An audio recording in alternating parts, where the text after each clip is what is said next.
নারী নীতি সংস্কার যে কমিশন, সেখানে ইসলাম বিরোধী এবং ধর্ম বিরোধী যে নিয়ম নীতি এবং আইনগুলো নিয়ে আসা হয়েছে, সেগুলো আমরা বাতিল করার ব্যাপারে ঐক্যমত আমরা পোষণ করেছি, একমত হয়েছি। ইসলামী মূল্যবোধ বিরোধী, ইসলামী আদর্শ বিরোধী কোনো কর্মকাণ্ডকে আমরা নৈতিকভাবে সমর্থন করব না।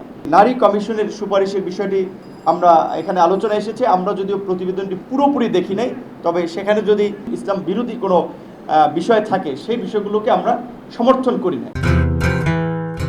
আলহামদুলিল্লাহ, সাংবাদিক ভাইদেরকে ধন্যবাদ জানিয়ে, আপনারা তো আজকে আমাদের এখানে কি বিষয় নিয়ে আমরা আপনাদের সামনে কথা বলছি, এটা একটু আগে আমাদের সম্মানিত যুগ্ম মহাসচিব আপনাদেরকে বলেছেন। আলহামদুলিল্লাহ, আজকে গণ অধিকারের সম্মানিত সভাপতি সহ কেন্দ্রীয় অনেক উল্লেখযোগ্য দায়িত্বশীল মুখপাত্র সহ তাদেরকে নিয়ে আমরা ইসলাম দেশ মানবতার কল্যাণের জন্যে আমাদের রাজনৈতিক দলদের কি করণীয় এবং আমাদের সামনের পদক্ষেপগুলো কি হবে, এটা নিয়ে আমরা গুরুত্বপূর্ণ আলোচনা করেছি।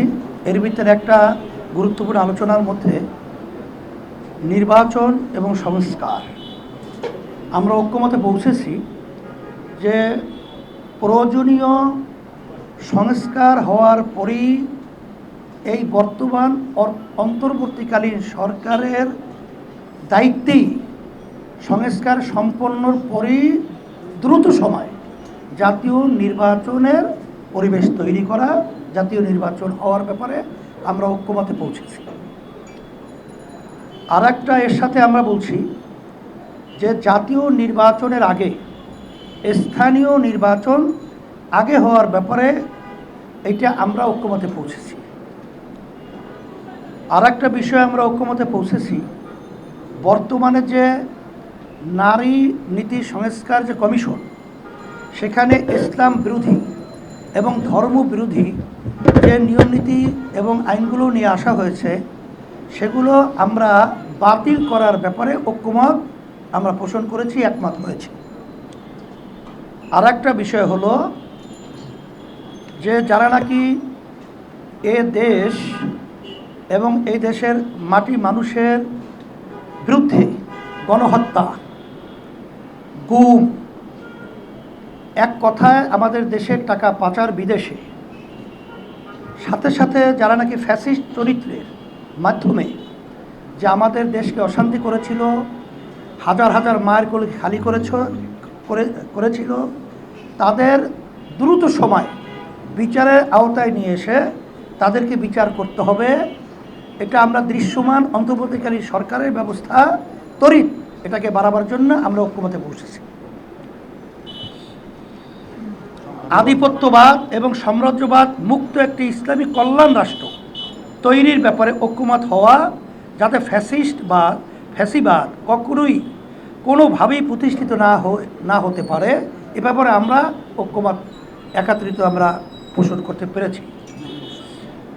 আলহামদুলিল্লাহ, এরপরে আমরা এ দেশটা যেন সুন্দর একটা দেশে পরিণত হয়, এই জন্য আমরা অনেক আলোচনা করেছি। বিগত দিনের রাজনৈতিক এবং আমাদের অবস্থান 53 বছরে আমাদের দেশে সুন্দর কোনো রাজনৈতিক ধারা এবং কোনো সুন্দর দেশ আমরা যারা পরিচালনা করছে তাদের মধ্যে পাই নাই।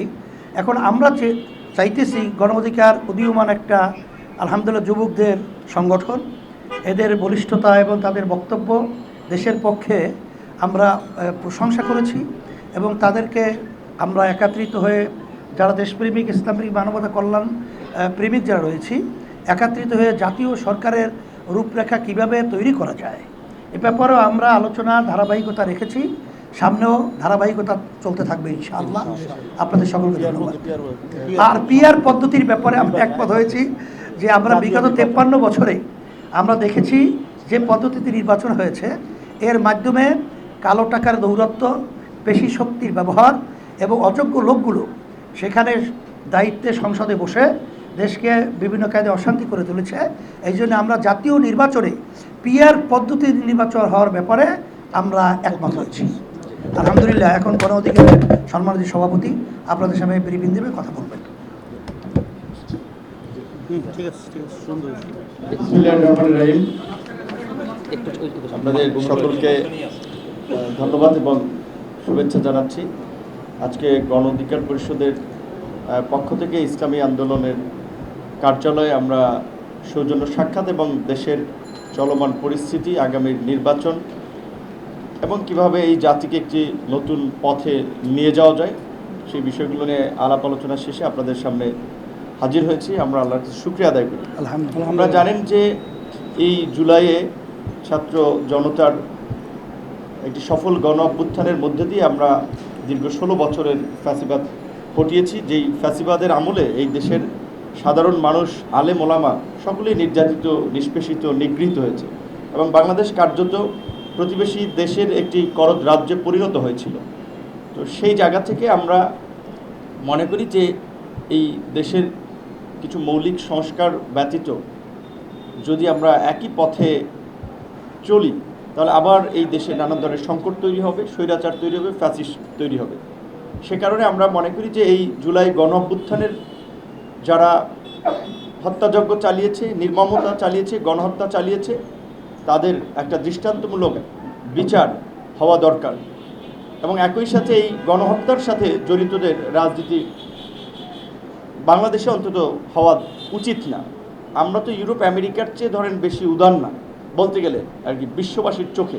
সেখানে জার্মানিতে নাৎসিরা কিংবা ইটালিতে মুসলিনের পার্টির সেটাও কিন্তু নিষিদ্ধ হয়েছিল। সেই জায়গা থেকে আমরা এই গণহত্যাকারীদের রাজনীতি নিষিদ্ধের বিষয়েও আলাপ আলোচনা করে, যেটা পীর সাহেবও বলেছে, এবং দ্রুত বিচার যতটুকু সম্ভব সম্পন্ন করা এবং একটা গতি আনা, এই বিষয়গুলোতে আলোচনা করে আমরা একমত হয়েছি। এবং ইসলামী আন্দোলন এবং গণ অধিকার পরিষদের দুটো রাজনৈতিক অবস্থান এটা অনেক আগে থেকে, বিশেষ করে এই সংখ্যানুপাতিক নির্বাচন বা পিয়ার পদ্ধতির নির্বাচন, আপনারা জানেন আমাদের দল ঘোষণা হয়েছে 21 সালে। সেই 21 সালে আমাদের 21 দফা কর্মসূচির ঘোষণাপত্রই আছে যে ভারসাম্যপূর্ণ সংসদের জন্য এই সংখ্যানুপাতিক নির্বাচন। এই বিষয়টা আমরা দুই দলই অনেক আগে থেকে একমত, আমরা বলে আসছি এবং আমাদের রাজনৈতিক অবস্থান আমরা এখনও বলে যাব, আমরা এই জায়গায় একমত আছি। একই সাথে আপনারা লক্ষ্য করেছেন যে এই গণ অভ্যুত্থানের পরপরই আমরা বলে আসছিলাম যে ফ্যাসিবাদী আমলে অনুষ্ঠিত স্থানীয় নির্বাচনগুলো যারা ভোট ডাকাতির মাধ্যমে জনপ্রতিনিধি হয়েছে তাদের বিরুদ্ধে ব্যবস্থা নেওয়া দরকার, নির্বাচনগুলো বাতিল করা দরকার। সেক্ষেত্রে স্থানীয় নির্বাচন অনেক ক্ষেত্রে আংশিক বাতিল হয়েছে, কিছু ক্ষেত্রে পুরোপুরি বাতিল হয়েছে এবং গত 8 মাসে স্থানীয় সরকারের প্রতিনিধি না থাকায় মানুষ কিন্তু ব্যাপক ধরনের সেবা পেতে ভোগান্তির শিকার হচ্ছে এবং কিছু লোক জোর জবরদস্তি করে এই সমস্ত জায়গাটা আধিপত্য বিস্তার করছে। সেই জায়গা থেকে আমরা বলছি এই স্থানীয় নির্বাচনগুলো হওয়ার মধ্যে দিয়ে জনগণ একটা স্বস্তি পেতে পারে। যেহেতু জাতীয় নির্বাচনের আগে সংস্কার হবে, তার জন্য কিছুটা সময়ের প্রয়োজন, জাতীয় ঐক্যমত্য প্রয়োজন, অন্তত তার আগে স্থানীয় নির্বাচনটা হতে পারে, এই বিষয়ে আমরা দুটো দল আমরা একমত হয়েছি। একই সাথে এই বাংলাদেশের যে বিশেষ করে ভৌগোলিক কারণে যে বিদেশি আগ্রাসন এবং আধিপত্যবাদী শক্তি সবসময় রাজনীতির কলকাঠি নাড়ার চেষ্টা করে, সেই ক্ষেত্রে ভবিষ্যতে যেন সেটা না পারে, এই জন্য আমরা আধিপত্যবাদ, আগ্রাসনবাদ ও সাম্রাজ্যবাদ মুক্ত একটি কল্যাণমূলক রাষ্ট্র তৈরির বিষয়ে আমরা একমত হয়েছি, যেখানে ইসলামী মূল্যবোধ বিরোধী, ইসলামী আদর্শ বিরোধী কোনো কর্মকাণ্ডকে আমরা নৈতিকভাবে সমর্থন করব না। সেক্ষেত্রে ইসলামী আন্দোলনের পক্ষ থেকে এই নারী কমিশনের সুপারিশের বিষয়টি আমরা এখানে আলোচনা এসেছে। আমরা যদিও প্রতিবেদনটি পুরোপুরি দেখি নাই, তবে সেখানে যদি ইসলামী মূল্যবোধ আদর্শের সাথে সাংঘর্ষিক ইসলামপন্থী, ইসলাম বিরোধী কোনো বিষয় থাকে, সেটা তো আমরা নৈতিকভাবে ধর্মবিরোধী এবং অনেকে বলছে হিন্দুদেরও উত্তরাধিকার আইনের বিষয়ে আপত্তি আছে, সেই বিষয়গুলোকে আমরা সমর্থন করি না। এই বিষয়গুলোতে আমরা একমত হয়েছি। আপনাদের সকলকে ধন্যবাদ এবং শুভেচ্ছা। মাশাআল্লাহ। এবং একটা কথা, এটা আমাদের আলাপ আলোচনা চলছে, এইভাবে আমাদের আরো সামনে ইনশাআল্লাহ আরো আলাপ আলোচনা চলবে এবং এর মধ্যে দিয়েই বাংলাদেশকে আমরা নতুন করে সবাই মিলেমিশে একটা নতুন দিকে নিয়ে যাব।